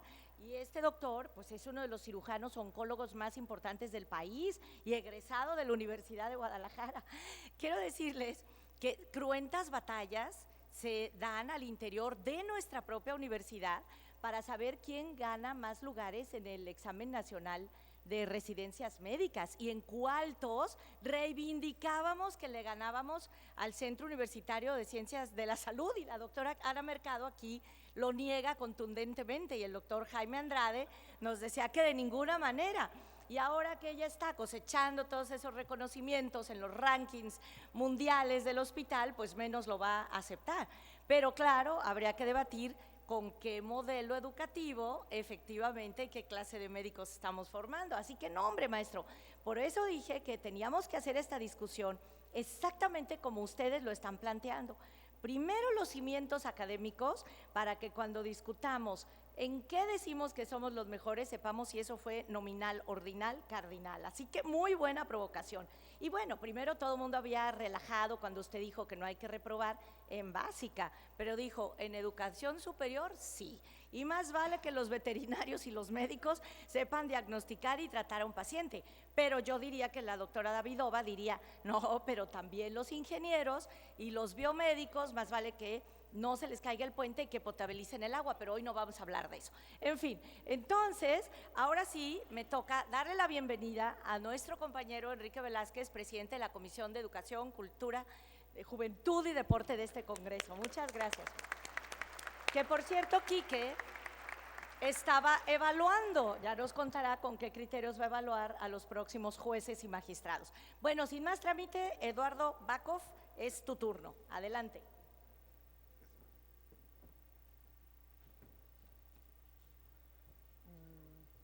Gracias, muy buenos días todavía. Pues es un placer estar en Jalisco, la verdad. Guadalajara es una preciosa ciudad. Yo vengo de Baja California, 3,000 kilómetros más o menos, tuve que venir para estar con ustedes. Entonces me da mucho gusto poder participar en este foro, y el agradecimiento pues a Mara, a este congreso, a este espacio tan maravilloso, y a mis compañeros Pedro y Felipe, que son viejos amigos y muy admirados. Yo les voy a hablar sobre qué viene en materia de evaluación basada en la inteligencia artificial. Yo creo que es un tema que no se ha tocado, que es muy novedoso, porque la inteligencia artificial, aunque la venimos oyendo desde hace mucho tiempo, realmente desde el 2022, con el ChatGPT, que muchos de ustedes deben de conocer, es que se hace público y que la gente común y corriente puede tener acceso a estas herramientas que vienen a transformar el mundo como lo transformó el Internet, por decirlo menos. Creo que va a ser todavía mayor. Entonces digo que como este es un foro sobre evaluación del aprendizaje o evaluación y educación superior, yo diría que pensaría con este pensamiento, ¿no? El propósito de la educación es lograr que los estudiantes aprendan, y el objetivo de la evaluación es corroborar en qué medida se logra dicha meta. Entonces, esto viene a colación un poco por lo que decía Pedro, ¿verdad?, de que se ha denostado una herramienta. Es como decir, no utilicen un martillo porque alguien lo utilizó para mal, pero la educación sin evaluación es la mitad de ella, porque no nos damos cuenta de que si logramos o no los objetivos. Ya sea que se califique o no, que se repruebe o no, que es un tema bastante importante de discutir, la evaluación es la herramienta que te genera información sobre qué conocimientos, habilidades, competencias, como le quieran llamar, adquirió el estudiante en una asignatura o en un tiempo en particular. Y yo diría que la evaluación del aprendizaje es el área de oportunidad más importante que tiene la educación, que tiene la inteligencia artificial en el ámbito de la educación. Por supuesto está toda la parte de la enseñanza, de la cual no voy a hablar en este momento. No sé si, sí. Entonces, la inteligencia artificial, así muy brevemente, es el campo de las ciencias informáticas que utiliza algoritmos matemáticos o modelos matemáticos complejos para tratar de imitar la forma en que el cerebro humano funciona. Está fuerte el reto, porque yo lo oí hace mucho tiempo, yo soy psicólogo, y decía, pues si ni conocemos cómo funciona el cerebro humano, pues mucho menos la inteligencia artificial. Pero de eso a esta época son más o menos 40 años y creo que ha mejorado muchísimo. A medida que se le da más información y entrenamiento al algoritmo, se vuelve más inteligente, digamos entre comillas, y puede realizar tareas más complejas. Con el lanzamiento de este programa que les decía, el ChatGPT, en 2022, todas las personas tenemos acceso a esa herramienta. Ya ahorita hasta en WhatsApp comienza a haber una herramienta de inteligencia artificial, y mi mejor recomendación, antes de terminar esto, es que la usen. Que la usen, que la aprendan, porque es una herramienta, la verdad, maravillosa. La palabra en inglés chat del ChatGPT significa poder interactuar con los usuarios a través de una comunicación en lenguaje natural. Quiere decir que tú estás hablando con otra persona, estás hablando con la computadora y le dices, oye, yo quisiera saber qué es lo que va a pasar mañana en términos del tiempo. Y él te dice, bueno, ¿en qué lugar? Ah, no, pues yo estoy en Ensenada. Ah, bueno, en Ensenada va a pasar esto. Y tú puedes seguir la conversación sin tener que refrasear lo mismo. Entonces, estar trabajando, digamos, conversando de manera natural es un logro impresionante. Se tiene que entrenar, dice, que significa que se pasaron miles o millones de datos, de cantidad de datos, para que el sistema aprendiera una habilidad en particular. Miles o millones de datos. Entonces, una vez que la aprende, entonces podemos interactuar con mayor confianza. Y transformar se refiere a la arquitectura de una red neuronal que permite procesar y generar textos de manera eficiente. Es impresionante, tú le puedes decir, óyeme, genérame un texto de historia de México sintética para niños de 4º año de primaria. Y en no más de una página. Y lo genera. Y tú le puedes decir, pero fíjate que se te obvió tal parte, ¿por qué no la agregas? Y la agrega. O esto que me gusta, pero ¿por qué no lo generas para un niño menor de 3, 4, 5 años? Y lo hace. Entonces, la conversación que tú tienes con el sistema de inteligencia artificial es tan potente que, digamos, la interacción es como que tú estuvieras con otra persona, ¿no? Entonces, en el campo de la humanidad, pues uno entrena una gran diversidad de aspectos. Felipe tocó un tema que me parece muy importante, que es la evaluación por ejecución, que va para los médicos, para los ingenieros, para los arquitectos, que tú le pides no solamente que te diga algo, que te explique, sino que lo haga. Facilísimo evaluar, por ejemplo, si alguien sabe leer una partitura con inteligencia artificial. Facilísimo. Facilísimo saber si alguien sabe de anatomía con inteligencia artificial. Facilísimo. Y lo puedes hacer, como decía Felipe, en una interacción no solamente de una ejecución, también una interacción verbal en el cual va y regresa la información. Entonces, ¿qué nos ayuda la inteligencia o nos va a ayudar la inteligencia artificial? Es a conocer el progreso de los alumnos en tiempo real, que eso es algo muy importante. Identificar las tendencias de aprendizaje de los distintos grupos de estudiantes, detectar patrones de desempeño y comportamiento que pueden prevenir posibles fracasos y abandonos escolares, planificar programas basados en datos. La inteligencia artificial impactará en la evaluación del aprendizaje, tanto en lo individual, como lo dijo Felipe, en el nivel de salón de clases, como en grandes grupos de estudiantes a nivel institucional, estatal o nacional. Y, por ejemplo, hablando del examen médico de residencia, se puede mejorar infinitamente, porque entonces ya puedes poner a interactuar al médico, al futuro médico, a, por ejemplo, tratar a un paciente con un modelo que se genera para eso, ¿no? Entonces ya no va a ser una certificación basada en opción múltiple o en casos pequeños, sino en lo que llama Felipe, que lo hace muy bien, lo llama en la evaluación auténtica. Y la evaluación auténtica se define como aquella que se parece más a la realidad. Eso es lo que es la evaluación auténtica, ¿no? Ahora, la evaluación del aprendizaje es muy diversificado, como yo decía, que se aplica a muchos aspectos de la educación, sea a la práctica docente, al aprendizaje del estudiante, al currículum, a las instituciones, al sistema educativo en su conjunto. Entonces, evaluación es mucho más que la evaluación en el aula, pero yo me voy a concentrar más que en todo ahora en la evaluación en el aula y en el mejor de los casos en la evaluación para la certificación de competencias profesionales, ¿no? ¿Qué necesitamos? O sea, ¿por qué es importante la evaluación del aprendizaje? Pues porque comprobamos el rendimiento académico de los estudiantes, nos permite proporcionar retroalimentación al estudiante de su logro escolar y dónde están las áreas de oportunidad, pero también porque certifica conocimientos adquiridos o competencias adquiridas, ¿no? La evaluación del aprendizaje se puede clasificar, lo decía Felipe muy bien, informativa dentro del salón de clases, como sumativa al final de esta o en un proceso como el de la certificación. Yo me voy a ir muy corto porque quisiera más preguntas que nada, pero la evaluación del aprendizaje asistida por computadora inicia más o menos en los años cuando empiezan las computadoras personales, piensen fines de los 80, entre los años 80. Y a pesar de que la evaluación por computadora sin inteligencia artificial tiene más de 40 años, es muy poco lo que uno ve que las universidades utilizan evaluaciones del aprendizaje basadas o apoyadas, vamos a decir, con los medios digitales. Seguimos utilizando el lápiz y papel, seguimos utilizando la opción múltiple, seguimos utilizando las respuestas cortas. Y alguien me decía, ¿y por qué es importante utilizar la evaluación del aprendizaje por medios computacionales? Le dijo, por la misma razón que uno ya no utiliza máquinas de escribir.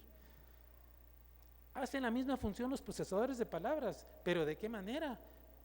Puedes incorporar imágenes, audios, videos, puedes hacer 1000 cosas. La evaluación del aprendizaje por medios computacionales sería como una etapa previa a la evaluación del aprendizaje con herramientas de inteligencia artificial. Pero ahorita se pueden juntar perfectamente las dos y podemos hacer algo maravilloso en las universidades, no tanto en la educación básica, porque los profesores no tienen las mejores condiciones como son en las universidades, por ejemplo, para usar computadoras. Las evaluaciones de lápiz y papel, pues, o sea, vienen de siglos atrás, ¿no? Pero las seguimos utilizando. O sea, es increíble que en materia de evaluación, como que el mundo se ha quedado estático a pesar de que no lo es, ¿no? Las evaluaciones de gran escala requieren de una manera de calificar automáticamente a cientos o miles de estudiantes que usualmente se hace con lectores ópticos. Los lectores ópticos son de 1933 o 35, es decir, casi 100 años y estamos usando las mismas tecnologías de antes, ¿no? Sin embargo, las computadoras personales permitieron por primera vez administrar y calificar exámenes digitalmente, tanto digamos presencialmente como a distancia. Ahora con la pandemia pues se volvieron muy utilizadas, ¿verdad? Y por primera vez porque la pandemia obligó a que el sistema educativo se reinventara, bien o mal, pero se tuvo que reinventar porque tenía que llevar instrucción a los hogares y de alguna manera, en algunos casos, se tuvo que también hacer evaluaciones. Por ejemplo, para evaluar el ingreso a una universidad, pues en muchas universidades los estudiantes vienen localmente, pero con la pandemia muchas universidades dijeron no quiero eso porque no quiero contagios y por lo tanto lo hicieron con todas las deficiencias y limitaciones que tiene, se hicieron evaluaciones en línea. Las evaluaciones en línea son una gran caja de resonancia y de oportunidad para la inteligencia artificial porque cuando tú estás en línea tienes toda la información disponible en tiempo real.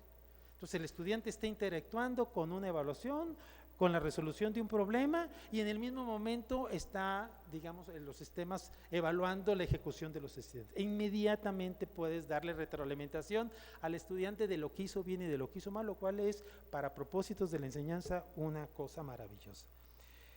Las evaluaciones por computadora permiten el uso de una gran variedad de herramientas, como los decía, como son imágenes, diagramas, fotografías, videos, sonido, todo lo que ustedes quieran. También la evaluación por computadora permite que las respuestas se califiquen de manera inmediata, como lo decía, y que se generen reportes de forma automática. Haces una evaluación e inmediatamente el estudiante termina y ya tiene su reporte. En un segundo. No necesita, ¿por qué? Porque la evaluación por computadora permite hacer eso. La evaluación de lápiz y papel, en el mejor de los casos, pues a lo mejor después de que se haga la corrección o la calificación, y puede ser a lo mejor en 3, 4, 5 días, una semana, o a lo mejor hasta en 3 meses, que te devuelvan esa información. Pero cuando se trata de evaluación por computadora, la información la tienes inmediatamente. Y no solamente eso, sino tienes toda la información para poderla explorar junta con las de otros estudiantes y saber dónde andan bien y dónde andan mal los estudiantes en cualquier carrera o para cualquier propósito que se hizo. También permite el uso de las evaluaciones auténticas, como ya les dije, y la tecnología. Hay una tecnología muy nueva que casi no se conoce aquí, que se llaman generadores automáticos de exámenes.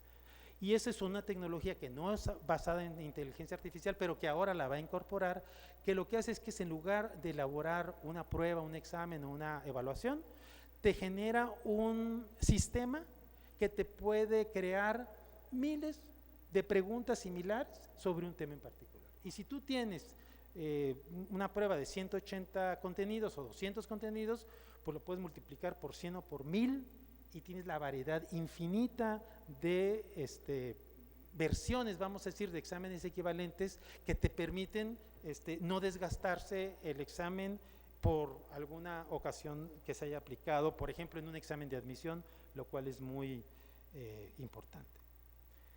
Usos ahora sí, de la inteligencia artificial para evaluar el aprendizaje. Yo encontré, hay muchos usos, pero encontré 3 que quiero compartirles rápidamente. Primero, monitorear el progreso de los estudiantes y darles retroalimentación, que es la evaluación en el aula. Si tú tienes una computadora o 2 computadoras dentro del aula o un laboratorio, el estudiante puede ser evaluado y retroalimentado inmediatamente con ello. Cambiar el modelo de evaluación tradicional por uno más moderno y dinámico. Seguimos con, digamos, con evaluaciones anquilosadas, no son dinámicas. Felipe lo decía muy bien, decía, cuando tú puedas interactuar con alguien y puedas preguntarle, a ver, ¿por qué me estás diciendo esto? ¿O por qué estás utilizando este tratamiento? O le puedes adicionar mayor información, es cuando tú puedes hacer una evaluación dinámica, moderna y con el uso de todas las herramientas que da, digamos, la tecnología digital. Y también otra tercera parte, digamos, otro grupo de investigaciones se han centrado en normar el uso de la inteligencia artificial dentro de las universidades. ¿Por qué? Porque cada vez los estudiantes son más listos que los profesores, perdón por decirlo así, pero yo me incluyo como profesor, no como estudiante. Ellos ya saben usarla mucho más rápido que uno y ya la usan. Entonces, querer limitar, prohibir el uso de la inteligencia artificial en una universidad, a mi manera de ver, es errónea. Donde va el rumbo en particular es a normarla, a enseñarles a los estudiantes cómo se debe de utilizar y cómo no se debe utilizar y qué riesgos se corren utilizándola mal en términos de, digamos, autorías o en términos éticos, por decirlo de esto, ¿no? ¿Cómo monitoreamos el progreso de los estudiantes y les damos retroalimentación? En principio, si nosotros tenemos una gran cantidad de estudiantes, piensen que tenemos 20 estudiantes, ¿cómo le damos a un estudiante la retroalimentación inmediata en el salón de clases sobre un tema en particular? Pues solamente aquel que pregunta. Ahora, es común que en un salón de clases haya poquitos que pregunten y muchos que se quedan callados, a los cuales no se les puede dar retroalimentación porque no te dan la oportunidad de hacerlo. Bueno, con estos sistemas te va a permitir hacerlo. Le vas a pedir al estudiante, mira, siéntate aquí y platica con la computadora para que le vayas respondiendo lo que te va a ir diciendo sobre el tema en particular que estamos tocando. Y al final te va a decir inmediatamente qué hiciste bien, qué hiciste mal y dónde tienes que reforzar aquellos conocimientos. Entonces, a un profesor que tiene 20 o 30 estudiantes, le es imposible dar retroalimentación al estudiante de manera continua. Con estos mecanismos y con estas herramientas es posible hacerlo. Por supuesto, requieres de computadoras, eso no te las salvas, pero hay que apostarle al uso de la tecnología digital, que pues ya hace mucho que llegó, para poder mejorar tanto la enseñanza como la evaluación del aprendizaje. La enseñanza y el aprendizaje en línea son, digamos, como el contexto perfecto para la inteligencia artificial, porque están interactuando de manera directa, de manera, ¿cómo se llama? No presencial, pero sincrónica y no asincrónica, ¿no? Se les puede dar una calificación, decía Felipe, en educación superior. Bueno, aquí estamos en educación superior, puedes entrenar al sistema para que califique qué tan bien hizo un estudiante, por ejemplo, un ensayo. Fíjense lo difícil que es evaluar la expresión escrita. ¿Cómo evaluamos la expresión escrita? Todo el mundo decimos, es que los estudiantes llegan y llegan con muy malas capacidades para escribir, no saben escribir textos. Bueno, ok, vamos a ayudarles a que escriban textos. Ahora, pónganse a escribir en un grupo 20 textos y luego pónganse a calificar qué les gusta, decía Felipe, en rúbricas, en 20 rúbricas, ortografía, cohesión, coherencia, contenido, lo que ustedes digan, nunca terminaríamos. Y luego si le hacemos caso a Felipe, dice, no, pero no con una persona, con unas 3 cuando menos para que se pongan de acuerdo en esas rúbricas. Es decir, es algo que no se puede hacer usualmente dentro del salón de clases y solamente a lo mejor en los exámenes de certificación se pudiera hacer. Pues ahora no, ahora sí lo vas a poder hacer, porque vas a poner a escribir al estudiante, le puedes decir, por ejemplo, mira, ve este texto que habla bien del aborto, ve este texto que habla mal del aborto, ahora escríbeme un texto y pon tu posición, la que sea, y argumentame por qué estás hablando sobre tu posición, ¿qué argumento, ¿no? Lo escribe y luego le dices al sistema, lee este texto a favor, lee este texto en esto, y ahora califica qué tan bien escribió el estudiante su argumentación en un sentido o en otro. Y utiliza estas rúbricas, donde si tiene errores gramaticales tal, le pones 1, si tiene lo que tú quieres, le das 20 reglas y en un segundo lo hace. Ahora, ¿qué tan bien lo hace? Esa es una cosa que es muy importante decir. Los sistemas de inteligencia artificial están mejorando día a día, pero no lo hacen correctamente bien en todo. Entonces uno como profesor y como universidad tiene que ser muy cauto, porque lo más fácil es decir, pues perfecto, le puedes decir a la inteligencia artificial que te haga un examen, que se los aplique y luego que te los califique. Eso lo puedes hacer, perfecto, y te va a dar la calificación de cada uno de los estudiantes. Y lo hace en un segundo. La pregunta es, ¿y lo hizo bien? ¿Qué tan bien lo hizo? Entonces uno tiene que ser muy precavido para no sobredimensionar ese uso, que al final lo va a poder hacer, pero con, digamos, con un cuidadoso proceso de elaboración y luego de seguimiento para saber qué algoritmo es el que mejor resultados da, porque ahora ya hay esas herramientas, nosotros podemos avanzar, si no totalmente en automatizar, pero sí darle un avanzón tremendo. No se imaginan lo que les puede ayudar. Bueno, ok. Anticipar los resultados de aprendizaje de los estudiantes también es importante. Si tú le dices, mira, las variables con que llegaron los estudiantes entraron con este promedio, en el examen ingresó así, etcétera, etcétera, y les das una cantidad de variables, el sistema puede anticipar y decir, este alumno tiene riesgos de abandonar la escuela, abandonarla tempranamente por estas u otras razones. Entonces ayuda mucho eso, y también ayuda al final a saber si el estudiante es un experto o es un aprendiz en un momento, digamos, en un punto determinado. Entonces, el cambiar el modelo de evaluación tradicional a uno dinámico es dirían los americanos, un must. Tenemos que hacerlo, no podemos seguir haciendo lo mismo como que no pase nada en el mundo. Entonces hay que modernizar la evaluación haciéndola más auténtica y dinámica.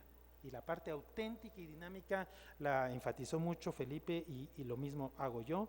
Calificar las habilidades que hasta ahora se habían realizado de manera manual, como es el caso de la escritura, pero también como es el caso de diagnósticos médicos, como es el caso de diseños de arquitectura, como es el caso de cualquier profesión que requiera de una ejecución, la puedes hacer. Y no digo que sea fácil hacerlo bien, pero quiere decir que están las herramientas para poderlo hacer y que los universitarios, antes que nadie, deberíamos de ser los primeros en dominar esa herramienta y monitorear de manera continua los procesos cognitivos. Bueno, me voy a ir nada más al final en conclusiones, porque ya me pusieron aquí un torniquete. Oportunidades. 1, me voy a conclusiones, por favor, allá los que están…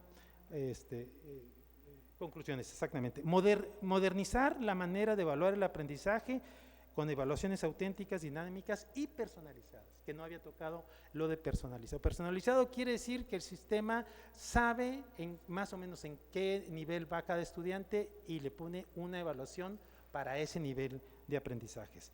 Automatizar la retroalimentación de los estudiantes, ya se los había comentado. El uso de respuestas construidas para evaluar el dominio de un idioma. Escribir un texto es una respuesta construida. O despejar una ecuación, no seleccionarla, despejarla o resolverla, es una respuesta construida. El uso de simuladores para certificar competencias profesionales, a mi manera de ver, es lo más atractivo, porque uno puede hacer simuladores sin tener un simulador, es decir, simuladores en computadora. Las evaluaciones de competencias difíciles de evaluar por medios tradicionales, como la creatividad y el pensamiento crítico, vienen siendo un reto para la inteligencia artificial, pero algo en la cual nosotros tenemos que trabajar. Casi para concluir, riesgos. La inteligencia artificial mal utilizada puede introducir nuevos problemas educativos. Creer, por ejemplo, que todos sus resultados son válidos. Eso es muy común, ¿no? Es como cuando uno va al Google y le pregunta algo y le da una respuesta, uno considera que es correcta la respuesta que te está dando y no necesariamente. Sin embargo, para ponerles solamente un caso, en las pruebas norteamericanas de certificación de competencias médicas, perdón, que repitamos tanto lo de competencias médicas, pero ahí se ha trabajado mucho, la inteligencia artificial contesta de 90 a 95% de respuestas correctas. Le dices, a ver, contéstame estas de certificación. Entonces, se dan cuenta que tiene una cantidad de información que puede ser, digamos, de mucha valía. Sustituir o minimizar el rol del estudiante, del docente en la evaluación, enfocarse en evaluar lo fácil, pero no lo sustantivo. Corremos ese riesgo también. Realizar evaluaciones fáciles de plagiar. Ojo, el plagio es un tema central en el uso de la inteligencia artificial. Entonces, lo que hacen los estudiantes, a lo mejor no todavía aquí, pero en Inglaterra, por poner un ejemplo, pasan 5 veces el texto por distintos métodos de inteligencia artificial para que no se parezca a ninguno. Entonces, pueden hacer pasar porque es un texto de ellos, un texto original, ¿no? Fomentar o facilitar el plagio, invadir la privacidad de los estudiantes cuando se trata de que uno los está observando a través de las evaluaciones en línea. En las evaluaciones en línea uno puede ver los movimientos de los ojos, cómo mueve el cursor, cuántos segundos se tardó en leer, cuántos segundos se tardó en responder, en dónde respondió, en dónde no. Puedes hacer todo eso y puedes tener un diagnóstico, pero eso es también una invasión a la privacidad del estudiante, por lo cual hay que tener mucho. Y finalmente, la última con la cual empecé es hay que alfabetizar en inteligencia artificial.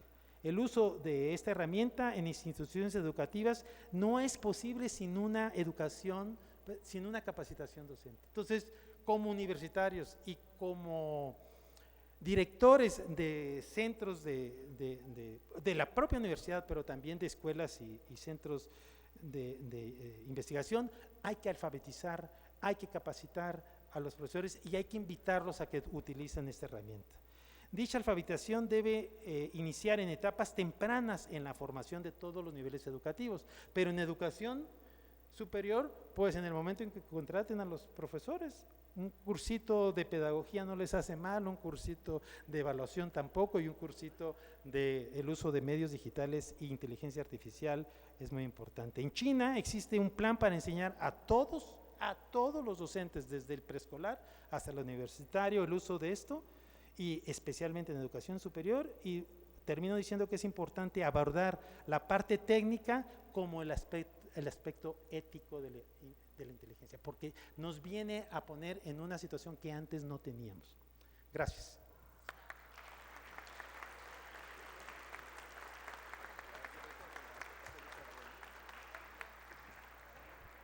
Muchas gracias, doctor. Ahora le cedo el uso de la voz al diputado Enrique Velázquez para poder cerrar el evento. Gracias. Muy buenas tardes a todas y a todos. Primero agradecer a Mara la gentileza de que a pesar de que tuve un retraso porque estuvimos evaluando a los aspirantes, en una entrevista a los aspirantes a magistrados de la Sala Superior del Tribunal de Justicia Administrativa, y se nos cruzó, Mara, no teníamos previsto eso, y bueno, pues me tocó estar ahí, pero agradecerle a Mara porque primero lo dijimos en el foro anterior, tenemos que hablar de educación y de la evaluación de la educación cuantas veces sea necesario. ¿Hasta cuándo? Hasta que este país cambie, hasta que este país tenga mejores resultados. Y yo creo que siempre tenemos que buscar, y me parece tan interesante lo que yo alcancé a escuchar acerca de la evaluación. Primero, Mara ya me había dicho que aquí tenemos a la crème de la crème, dice ella, ¿no? En temas de evaluación, y creo que sí, tiene razón. Y pues si algo no se evalúa, pues es difícil que lo podamos medir y sobre todo poder dar resultados. Y los resultados, ¿cuáles son? Pues sí queremos que alguien sepa hacer una operación de corazón abierto, ¿verdad? Eso sí queremos. Pero los objetivos son mucho más, y es poder crear ciudadanía, tener buenos ciudadanos, que entiendan por qué se pagan impuestos, que sepan cuál es el Estado de Derecho, que sepan que no deben de cruzar líneas cuando defendiendo sus derechos agredan a otros. Hay muchas evaluaciones que tenemos que hacer. O sea, la educación es todo un concepto general. Yo digo que incluso la educación es el plan de seguridad nacional más importante, porque lo decía el doctor Felipe, que si reprobamos gente, pues ya sabemos a dónde vamos. Y esa discusión la hemos tenido desde hace muchos años. La mayoría de las universidades y la mayoría de los sistemas educativos, desde secundaria, como que creen este falso concepto de que debemos de educar a los mejores. ¿A los mejores de qué? ¿No? O sea, incluso hemos sido tan omisos en algunas cosas que no podemos identificar a las personas con altas capacidades, hombre. Son verdaderos genios, pero que nuestro sistema no ha podido aterrizarlo para poder aprovechar esa genialidad. Entonces, a mí me parece que eso se debe seguir discutiendo, pero también se debe seguir aterrizando. O sea, nosotros no podemos correr a los chavos, no podemos correrlos, y digo, todas las universidades y los sistemas tienen así el sistema de reprobación, y aquí no queremos huevones, todos se van a la calle. Y entonces, ¿qué logramos? Construir ese ejército que ahora nos ataca, desde hace mucho tiempo. Así como, ese no es tema, pero una política absurda, que es meter a la cárcel a consumidores de marihuana, pues logramos meterlos a la maestría y el doctorado. O sea, nos fuimos a la labor más débil, a la cadena más débil, al consumidor, y hoy tenemos un país profundamente violento, y que yo no veo otra solución, ni más policías, ni más armas, sino la educación. Pero luego, para saber si estamos haciendo las cosas bien, lo necesitamos evaluar constantemente. Y evaluamos a un alumno, evaluamos un grupo, evaluamos una carrera, evaluamos una escuela, evaluamos un sistema, pero tenemos que evaluar cuál es lo que más le conviene a este país. Y los que somos personas que nos hemos dedicado a la educación, vamos a seguir discutiendo esto. Vamos a tratar pero no nomás discutiéndolo, porque luego a veces en la izquierda nos tardamos toda la vida discutiendo. No, o sea, tenemos que tomar acciones y decisiones que nos lleven a equivocarnos, pero ya nos hemos equivocado y no lo hemos aceptado. Hay que evaluarlo para saber que estamos haciendo bien y seguirle y darle por ahí, y lo que estamos haciendo mal tenemos que corregirlo de manera inmediata, como esto de la reprobación y muchas cosas. Sí, efectivamente, una persona que no tiene la capacidad o no demuestra las habilidades necesarias para ser un cirujano en determinado caso, sí debe de haber una restricción y que busque otra cosa. Pero ya es una persona en educación superior que ya tiene otros valores, tiene otros principios que genera, que ayuda a construir esa ciudadanía.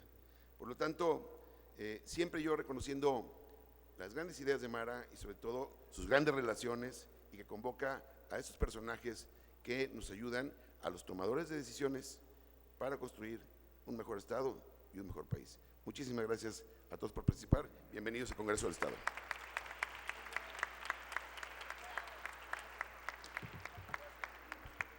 Gracias, diputado. Bueno, para poder finalizar este foro, nos gustaría otorgar una serie de reconocimientos a nuestros ponentes. Me voy a permitir leerlos y a continuación los entregamos. La 63ª legislatura del Congreso del Estado de Jalisco otorga el presente reconocimiento a Dr. Pedro Alejandro Flores Crespo por su valiosa participación como ponente en el tema Evaluación, Bien Común y Calidad Universitaria en el Foro de Evaluación de la Educación Media Superior, Guadalajara, Jalisco, al 22 de agosto de 2024. Firman la diputada Mara Robles y el diputado Enrique Velázquez.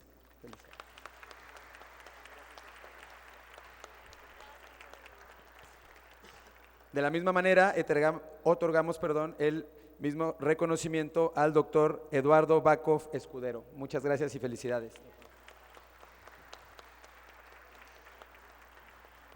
Y bueno, al doctor Felipe Martínez Rizo se lo hacemos llegar sin ningún problema hasta su hogar y sabe que estamos eternamente agradecidos con usted. Muchísimas gracias.